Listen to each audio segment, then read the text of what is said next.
अच्छा, मेरी बैंगलोर रील के कमेंट्स पे मैंने बहुत सारी रील्स बना दी हैं, पर एक और यार, एक बात बताओ, तुम हमेशा कहते रहते हो यू नॉर्थ गो बैक। सच में अगर हम सारे उठकर बैंगलोर से चले गए, तुम्हारा शहर ना खाली हो जाएगा। मतलब तुम्हारे सारे पीजी खाली हो जाएंगे पहले तो, ठीक है, जो पैसा तुम कमाते हो वो मिलेगा नहीं। कोरमंगला के सारे क्लब्स खाली हो जाएंगे भाई। जितनी भी सोनी सोनी लड़कियां पंजाबी म्यूजिक पे नाचती हैं, फिर नहीं दिखेंगी वहां पर। सोच समझ के बोला करो यार, कहीं तुम्हारी विश पूरी हो गई ना भाई, पूरी रौनक चली जाएगी, सुन्न पै जाएगी बैंगलोर में। ಸ್ನೇಹಿತರೆ ಎಲ್ರಿಗೂ ನಮಸ್ಕಾರ. ನೋಡಿ ನಮಸ್ಕಾರ. ಕಳೆದ 3 ದಿನದಿಂದ ನಿಮ್ಗೆಲ್ರಿಗೂ ಗೊತ್ತಿರಬಹುದು, ಉತ್ತರ ಭಾರತದ ಒಬ್ಬ ಮಹಿಳೆ ಸುಗಂಧ ಶರ್ಮಾ, ಸುಗಂಧ ಅಲ್ಲ ಅದು ದುರ್ಗಂಧ ನನ್ನ ಪ್ರಕಾರ, ಸುಗಂಧ ಶರ್ಮಾ ಅಂತ ಹೇಳಿ ಏನು ಬೆಂಗಳೂರಿಗರ ಬಗ್ಗೆ ಬಹಳ ಕೆಟ್ಟದಾಗಿ ಮಾತನಾಡಿರ್ತಕ್ಕಂಥ ವಿಡಿಯೋ ವಿಚಾರವಾಗಿ ಇಡೀ ರಾಜ್ಯಾದ್ಯಂತ ಎಲ್ಲರೂ ಮಾತಾಡ್ತಾ ಇದ್ದಾರೆ. ಜೊತೆಗೆ ನಾನು ವಿಶೇಷವಾಗಿ ಅಭಿನಂದಿಸ್ತೀನಿ, ಬಹಳಷ್ಟು ನಮ್ಮ ಸ್ಯಾಂಡಲ್ವುಡ್ ಸೆಲೆಬ್ರಿಟೀಸ್ ಆ ವಿಚಾರವಾಗಿ ಕನ್ನಡಿಗರ ಪರವಾಗಿ ಧ್ವನಿ ಮಾಡಿರ್ತಕ್ಕಂಥದ್ದನ್ನ ನಾನು ಗಮನಿಸಿದೆ, ಅವ್ರಿಗೂ ಅಭಿನಂದಿಸ್ತೀನಿ. ಜೊತೆಗೆ ಸ್ನೇಹಿತರೆ, ಈ ವಿಚಾರವನ್ನ ಗಮನದಲ್ಲಿಟ್ಟುಕೊಂಡು ಸಾಕಷ್ಟು ಜನ ನನ್ನನ್ನು ಟ್ಯಾಗು ಮಾಡಿದಿರಿ. ನೀವು 2 ದಿನದಿಂದ ಸತತವಾಗಿ ಈಕೆಯನ್ನು ಹಿಡಿದೇ ಹಿಡಿಬೇಕು ಅಂತ ಹೇಳಿ ವರ್ಕ್ ಮಾಡ್ತಾನೆ ಇದ್ದೋ. ನಾನ್ ಕೇಳದ ಆಕೆಗೆ, ಬೆಂಗಳೂರಿಗೆ ಬಂದು ನಾವು ಹೊರಟೋಗ್ಬಿಟ್ರೆ ಬೆಂಗಳೂರೆಲ್ಲ ಖಾಲಿ ಖಾಲಿ ಆಗ್ಬಿಡ್ತದೆ ಅಂತಂದ್ರೆ, ನೀವು ಬರಕ್ಕೂ ಮುಂಚೆ ಬೆಂಗಳೂರು ಏನಾದ್ರು ಕ್ರಿಕೆಟ್ ಗ್ರೌಂಡ್ ಆಗಿತ್ತಾ, ಇಲ್ಲ ಫುಟ್ಬಾಲ್ ಗ್ರೌಂಡ್ ಆಗಿತ್ತಾ? ನೀವೆಲ್ಲ ಇತ್ತೀಚೆಗೆ ಬಂದಿದ್ದ 10 ವರ್ಷದಿಂದ ಈಚೆಗೆ, ಆಚೆಗೂ ಮುಂಚೆನೂ ಬೆಂಗಳೂರಲ್ಲಿಲ್ವಾ? ಕೋಟ್ಯಾಂತರ ಜನ ಬೆಂಗಳೂರಲ್ಲಿ ಬದುಕು ಕಟ್ಕೊಂಡಿಲ್ವಾ? ನಮ್ಮ ಮಹಾರಾಜರು, ನಮ್ಮ ಮುಖ್ಯಮಂತ್ರಿಗಳು, ಅವರು ಬೆಂಗಳೂರನ್ನ ಕಟ್ಟಿ ಐಟಿ ಬಿಟಿ ಅನ್ನೆಲ್ಲ ತಂದ ಮೇಲೆ ನೀವು ನಿಮ್ಮ ಜೀವನಕ್ಕೋಸ್ಕರ ನಿಮ್ಮ ರಾಜ್ಯವನ್ನ ಬಿಟ್ಟು ಇಲ್ಲಿ ಬಂದಿದ್ದು. ಇಲ್ಲಿ ಬಂದು ನೀವು ಬದುಕನ್ನ ಕಟ್ಕೋತಾ ಇರೋದು ನಿಮ್ಮಿಂದ ನಾವಲ್ಲ. ಇಲ್ಲಿ ಚೆನ್ನಾಗಿರೋದಕ್ಕೆ ವ್ಯವಸ್ಥೆ, ಪರಿಸರ ಚೆನ್ನಾಗಿರೋದಕ್ಕೆ ನೀವು ಇಲ್ಲಿ ಬಂದಿರತಕ್ಕಂಥದ್ದು. ಬಂದ ಮೇಲೆ ನೀವೇನ್ ಮಾಡಬೇಕು? ನಮ್ಮವರಾಗಿ ಬದುಕೋದನ್ನ ಕಲಿಬೇಕು. ಅದು ಬಿಟ್ಟು ಇಲ್ಲಿಯ ಅನ್ನ ತಿನ್ಕೊಂಡು, ಇಲ್ಲಿ ಸಂಬಳ ಎಣಿಸ್ಕೊಂಡು, ಇಲ್ಲೇ ಬದುಕು ಕಟ್ಕೊಂಡು ನಮ್ಮ ವಿರುದ್ಧವೇ ತಿರುಗಿ ಬೀಳ್ತಕ್ಕಂಥದ್ದು ಇದೆಯಲ್ಲ, ಇದು ಬಹಳ ಅನ್ಯಾಯ, ಇದು ಖಂಡನೀಯ. ಇದು ಜೊತೆಗೆ ಇನ್ನೊಂದು ಮಾತು ಹೇಳ್ತಾರೆ, ನಾವು ಪಬ್ಗಳಲ್ಲಿ ನಾವು ಹೊಂಟೋಗ್ಬಿಟ್ರೆ ಯಾರು ಪಬ್ಬಲ್ಲಿ ಡ್ಯಾನ್ಸ್ ಮಾಡೋರಿಲ್ಲ, ಕುಣಿಯೋರಿಲ್ಲ ಅಂತ ಹೇಳಿ ಮಾತಾಡ್ತೀರಾ. ಹೊಸ ವರ್ಷದ ಸಂದರ್ಭದಲ್ಲಿ ಏನೇನು ಅವಾಂತರಗಳಾಗಿದೆ ನಾವು ನೋಡಿಲ್ವಾ? ಲೈಂಗಿಕ ದೌರ್ಜನ್ಯ ಅಂತ ಹೇಳಿ ಇಡೀ ರಾಷ್ಟ್ರಾದ್ಯಂತ ಮಾಧ್ಯಮಗಳಲ್ಲಿ ಸುದ್ದಿ ಆಗುತ್ತೆ. ಆದ್ರೆ ಅದನ್ನ ಮಾಡೋರು ಯಾರು?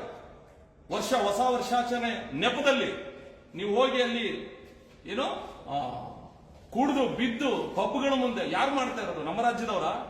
ನಿಮ್ಮಿಂದ ಎಷ್ಟು ನೀವು ಹೋಗ್ಬಿಟ್ರು ನಮ್ಗೇನ್ ತೊಂದರೆ ಇಲ್ಲ, ಒಳ್ಳೆ ಗಾಳಿ, ಟ್ರಾಫಿಕ್ ಫ್ರೀ ಆಗುತ್ತೆ, ನಮ್ಗೆಲ್ಲ ನಿಜಕ್ಕೂ ಒಂಥರ ಖುಷಿಯಾಗಿರ್ಬೋದು. ನಾವು ನಿಮ್ಮಿಂದ ನಾವಲ್ಲ, ನಾವು ಕಟ್ಟಿದ್ದಕ್ಕೆ ನೀವು ಬಂದಿರೋದು. ಸ್ನೇಹಿತರ, ವಿಷಯ ನಿನ್ನೆ ಏನ್ ಸುಗಂಧ ಶರ್ಮಾ ಆಕೆ ಮಾತಾಡಿರ್ತಾಳೆ, ಇದನ್ನ ಜಾಡ್ ಹಿಡಿದು ನಾವೆಲ್ಲ ಹೇಳ್ಕೊಳ್ಳೋದು ಬೇಡ, ಇದ್ರ ಹಿಂದೆ ವರ್ಕ್ ಮಾಡಲೇಬೇಕು ಅಂತ ಹೇಳಿ ಆಕೆ ವರ್ಕ್ ಮಾಡ್ತಾ ಇರ್ತಕ್ಕಂಥ ಜಾಗವನ್ನ ಹುಡುಕಾಯ್ತು. ಆಕೆ ಬಂದು ಫ್ರೀಡಮ್ ಅಂತ ಹೇಳಿ ಈ ಒಂದು ಕಂಪನಿಯಲ್ಲಿ ಕೆಲಸ ಮಾಡ್ತಾ ಇದ್ದು, HR ಮ್ಯಾನೇಜರ್ ನಮ್ಮ ರಘು ಅವರಿದ್ದಾರೆ. 2 ದಿನದಿಂದ ಸತತವಾಗಿ ವಿಚಾರವಾಗಿ ಹುಡುಕಾಡಿರ್ತಕ್ಕಂಥದ್ದು. ಆದ್ರೆ ಬ್ಯಾಡ್ ಲೈಕ್ ಏನು ಅಂತಂದ್ರೆ, ಮತ್ತೆ ಇನ್ನೊಂದು ನಾವು ಒಂದು ಖುಷಿ ಪಡಬೇಕೇನು ಅಂತಂದ್ರೆ, ಆಕೆಯ ಬೇಜವಾಬ್ದಾರಿತನ ಮತ್ತು ಆಕೆಯ ಈ ರೀತಿಯ ಒಂದು ನಡವಳಿಕೆಗಳನ್ನ ಗಮನಿಸಿ ಕಂಪನಿ ಆಕೆಯನ್ನ ಟರ್ಮಿನೇಟ್ ಮಾಡಿ ಒಂದು ಒಳ್ಳೆ ನಿರ್ಧಾರವನ್ನ ಕೈಗೊಂಡಿದ್ದಾರೆ. ನೋಡಿ, ಆಕೆ ರೆಸಿಗ್ನೇಷನ್ ಲೆಟರ್ ಕೊಟ್ಟಿರ್ತಕ್ಕಂಥದ್ದು ಫ್ರೀಡಮ್ ಆಫ್ ಈ ಒಂದು ಇದರಲ್ಲಿ ಏನೋ ಕಂಪನಿ ಏನಿದೆ ಆ ಕಂಪನಿಯಲ್ಲಿ ಈಕೆ ತಪ್ಪಿಸ್ಕೊಂಡಿದ್ದಾರೆ. ಜೊತೆಗೆ ಇವತ್ತು ನಾವು ಕೋರಮಂಗಲ ಲಿಮಿಟ್, ಜಕ್ಕಸಂದ್ರ ಈ ಲಿಮಿಟ್ ಅಲ್ಲಿ ಆಕೆ ವಾಸ ಮಾಡ್ತಾ ಇರೋದು ಅನ್ನೋ ಒಂದು ಮಾಹಿತಿಯನ್ನು ಕಲೆಕ್ಟ್ ಮಾಡಾಗಿದೆ. ಆಕೆ ಎಲ್ಲಿದ್ರೂ ಸಹ ಬಿಡುವಂತ ಪ್ರಶ್ನೆನೇ ಇಲ್ಲ, ಯಾವುದೇ ಕಾರಣಕ್ಕೂ ಬಿಡೋದಿಲ್ಲ. ಸುಮ್ಮನೆ ಆಗ್ಬಿಡ್ಬಹುದು, ಕಮೆಂಟ್ ಹಾಕ್ಬಿಟ್ಟು ಸುಮ್ಮನೆ ಆಗ್ಬಿಡ್ತಾರೆ ಅಂತ ಅನ್ನೋದು ಇರಬಹುದು. ಬಟ್ ನನ್ನ ದೃಷ್ಟಿಯಲ್ಲಿ ಇದಕ್ಕೊಂದು ತಾರ್ಕಿಕವಾದ ಅಂತ್ಯವನ್ನು ಕೊಡದೆ ನಾನಂತೂ ವಿರಮಿಸುವುದಿಲ್ಲ. ಹಾಗಾಗಿ ಈಗಾಗಲೇ ಕೋರಮಂಗಲ ಪೊಲೀಸ್ ಠಾಣೆಯಲ್ಲಿ ನಮ್ಮ ಯುವ ಕರ್ನಾಟಕ ವೇದಿಕೆಯಿಂದ ನಮ್ಮ ನವೀನ್ ಅವರು ಹೋಗಿ ಕಂಪ್ಲೇಂಟ್ ಕೊಡ್ತಾ ಇದ್ದಾರೆ. ದೂರು ದಾಖಲಾಗುತ್ತೆ. ಆಕೆ ಮೇಲೆ ಏನು ಒಂದು IPC ಸೆಕ್ಷನ್ ಭಾವನಾತ್ಮಕವಾಗಿ ಜನರನ್ನು ಕೆರಳಿಸಿ ಸಮಾಜದ ಸ್ವಾಸ್ಥ್ಯವನ್ನ ಹಾಳು ಮಾಡತಕ್ಕಂಥ ಕೆಲಸವನ್ನು ಏನ್ ಮಾಡಿದಾಳೆ ಆಕೆ ವಿರುದ್ಧ ಕ್ರಮವನ್ನು ಜರುಗಿಸಬೇಕು. ಮತ್ತೆ ಈ ಮೂಲಕ ಒಂದು ಎಚ್ಚರಿಕೆಯನ್ನು ಕೊಡ್ತಾ ಇದ್ದೀನಿ, ಆಕೆ ಇದು ಬಿಟ್ಟು ಬೇರೆ ಯಾವುದೋ ಕಂಪನಿಯಲ್ಲಿ ಕೆಲಸ ಮಾಡ್ತಾ ಇದ್ದಾಳೆ ಅಂತ ಹೇಳಿ ಕಂಡು ಬಂದಿದೆ. ನಮಗೇನು ದೊಡ್ಡ ವಿಚಾರ ಅಲ್ಲ. ಇದನ್ನೇ 2 ದಿನದಿಂದ ಹುಡುಕಾಡಿದವರು ಆಕೆ ನೆಕ್ಸ್ಟ್ ಯಾವ ಕಂಪನಿಯಲ್ಲಿ ಕೆಲಸ ಮಾಡ್ತಾ ಇದ್ದಾಳೆ ಅಂತ ಅನ್ನೋದನ್ನು ಹುಡ್ಕೊಳ್ಳೋದಕ್ಕೆ ದೊಡ್ಡ ವಿಚಾರ ಅಲ್ಲ. ಈ ಮೂಲಕ ಕಂಪನಿಯ HR ಮ್ಯಾನೇಜರ್ ಅಥವಾ ಆ ಬಿಲ್ಡಿಂಗ್ ಓನರ್ಗಳಿಗೆ ಮೂಲಕ ಎಚ್ಚರಿಕೆಯನ್ನು ಕೊಡ್ತಾ ಇದ್ದೀವಿ. ಈ ಕೂಡಲೇ ಈ ವಿಡಿಯೋ ನಿಮಗೆ ತಲುಪುತ್ತೆ. ದಯಮಾಡಿ ಎಲ್ಲರೂ ಶೇರ್ ಮಾಡಿ, ಕರೆಕ್ಟ್ ಆಗಿ ಎಲ್ಲಾ ಕಂಪನಿಗಳಿಗೂ ಈ ವಿಡಿಯೋ ರೀಚ್ ಆಗಲಿ. ಸುಗಂಧ ಶರ್ಮಾ ಅಂತಕ್ಕಂಥ ಫೋಟೋ ಒಂಚೂರು ಕೊಡಿ. ಫೋಟೋ ಯಾರು ನಿಮ್ ನೋಡಿರ್ತೀರಾ ಸುಗಂಧ ಶರ್ಮಾ ಅಂತ ಹೇಳಿ ಜಕ್ಸಂದ್ರದಲ್ಲಿ ಆಕೆ ಇರ್ತಕ್ಕಂಥದ್ದು. ಆ ಕಂಪನಿಯವ್ರು ಏನಾದ್ರು ಕಾಣಿಸ್ತಾ ಇದೆಯಲ್ಲ, ಮುಖ ನೋಡ್ಕೊಳ್ಳಿ. ಇವ್ಳೇನಾದ್ರೂ ನೀವು ಕೆಲಸಕ್ಕೆ ಇಟ್ಕೊಂಡಿರೋದು ಕಂಡು ಬಂದ್ರೆ ನಿಮ್ಮ ಕಂಪನಿಗೆ ಬೀಗ ಹಾಕ್ತಕ್ಕಂಥ ಕೆಲಸವನ್ನ ನಾವು ಮಾಡ್ಬೇಕಾಗತ್ತೆ. ನೀವ್ ಯಾರು ಬೇಕು, ಯಾರು ಪಿಜಿಲಿ ಇರೋರ, ಪಿಜಿಲಿ ಇದ್ರು ಪಿಜಿಯಿಂದಲೂ ಆಕೆನ ಓಡಿಸ್ಬೇಕಿರಬಾರ್ದು. ಆಕೆ ಇಲ್ಲಿ ಬಂದು ಒಂದು ಅಂತರವನ್ನ ನಮ್ಮ ಮಧ್ಯೆ ಒಂದು ಜಗಳವನ್ನ ತಂದಿರ್ತಕ್ಕಂಥ ಕೆಲಸವನ್ನ ಆಕೆ ಮಾಡಿರ್ತಕ್ಕಂಥದ್ದು. ಆಕೆ ಎಲ್ಲಿದ್ರು ನಾವು ನಿದ್ದೆ ಊಟ ಬಿಟ್ಟಾದ್ರೂ ಸರಿ ಆಕೆಯ ಅಡ್ರೆಸ್ ಅನ್ನ ಕಂಡು ಹಿಡಿತೀವಿ. ಆಕೆಯನ್ನ ಕನ್ನಡಿಗರ ಮುಂದೆ ತಂದು ನಿಲ್ಲಿಸ್ತೀವಿ.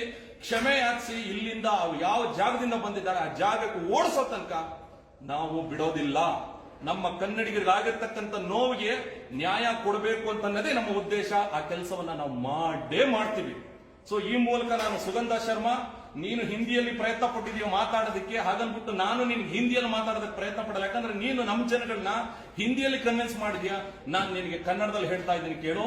ನೀನು ಮಾಡಿರೋ ತಪ್ಪಿಗೆ ಕ್ಷಮೆ ಕೇಳಿ ಇಲ್ಲಿಂದ ನೀನು ಹೊರಡ್ಬೇಕು. ನೀನು ಇಲ್ಲಿರೋದಕ್ಕೆ ಯಾವುದೇ ರೀತಿಯ ಅರ್ಹತೆ ಇಲ್ಲ ನಿನ್ಗೆ. ಇಲ್ಲಿ ಭಾರತದ ಸಂವಿಧಾನ ಎಲ್ರಿಗೂ ಅವಕಾಶ ಕೊಟ್ಟಿದೆ. ನೀನೊಂದು ವಿಡಿಯೋದಲ್ಲಿ ಹೇಳ್ತೀಯ ಯಾರು ಎಲ್ಲಿ ಬೇಕಾದ್ರೂ ಬದುಕಬಹುದು ಅಂತ ಹೇಳಿ.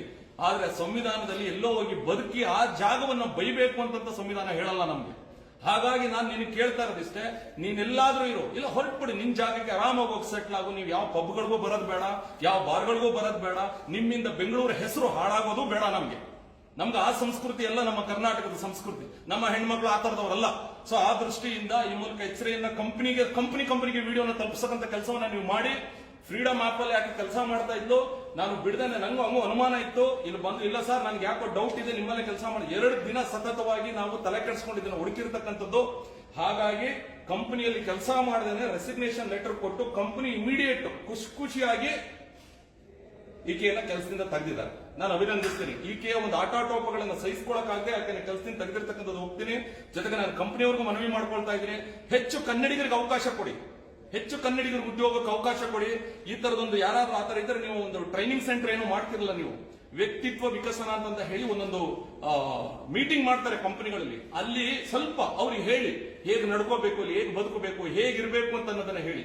ಮೊನ್ನೆ ಆಟೋ ಡ್ರೈವರ್ದೊಂದು ವಿಚಾರ ಆದಾಗ ಇಡೀ ರಾಷ್ಟ್ರಾದ್ಯಂತ ಮಾತಾಡ್ಬಿಟ್ರು ಬೆಂಗಳೂರವ್ರು ಸರಿ ಇಲ್ಲ ಅಂತ ಹೇಳಿ. ಅದೇ ಅಲ್ಲಿನವರು ಬಂದು ಈ ರೀತಿ ಕೆಟ್ಟದಾಗ ಮಾತಾಡ್ತಾ ಇರೋದನ್ನ ಬರೀ ಕನ್ನಡಿಗರು ಮಾತ್ರ ಮಾತಾಡ್ತಾ ಇದೀವಿ. ಯಾಕೆ ಬೇರೆಯವ್ರು ಖಂಡಿಸ್ತಾ ಇಲ್ಲ ಇದನ್ನ? ಯಾಕೆ ಬೇರೆಯವರು ಇದ್ರ ಬಗ್ಗೆ ಮಾತಾಡ್ತಾ ಇಲ್ಲ?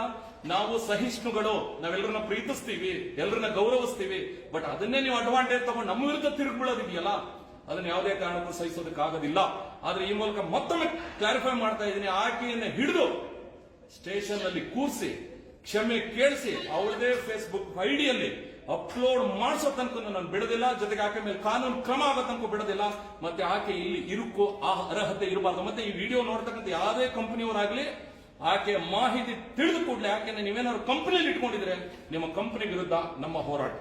ಯಾರೆಲ್ಲ ಈ ವಿಚಾರದಲ್ಲಿ ಸಪೋರ್ಟ್ ಮಾಡಿದ್ರಿ ಎಲ್ಲಾ ಕನ್ನಡಿಗರಿಗೂ, ಸೆಲೆಬ್ರಿಟೀಸ್, ಮಾಧ್ಯಮದವರಿಗೂ ಪ್ರತಿಯೊಬ್ಬರಿಗೂ ಧನ್ಯವಾದಗಳನ್ನು ಸಲ್ಲಿಸ್ತಾ 2-3 ದಿನದಲ್ಲಿ ಈ ಪ್ರಕರಣಕ್ಕೆ ಅಂತ್ಯವನ್ನು ಆಡ್ತಕ್ಕಂಥ ಕೆಲಸವನ್ನು ಮಾಡ್ತೀವಿ. ಮತ್ಯಾರೂ ಸಹ ನಮ್ಮ ಕರ್ನಾಟಕದ ವಿರುದ್ಧ, ಕನ್ನಡದ ವಿರುದ್ಧ, ಕರ್ನಾಟಕದ ನಾಡಿನ ಜನಗಳ ವಿರುದ್ಧ ಮಾತಾಡಬಾರದು ಅನ್ನೋ ಒಂದು ಸಂದೇಶವನ್ನು ನಾವು ಕೊಡ್ತೀವಿ ಅನ್ನೋ ಒಂದು ಮಾತನ್ನು ಹೇಳ್ತಾ ನನ್ನ ಈ ಒಂದು ವಿಡಿಯೋನ ಮುಗಿಸ್ತಾ ಇದ್ದೀನಿ.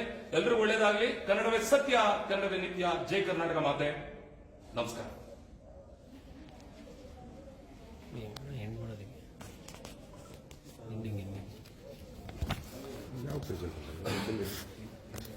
ಇದನ್ನ ಹೆಂಗೆ ಎಂಡ್ ಮಾಡೋದು, ಹೆಂಗೆ ಇದು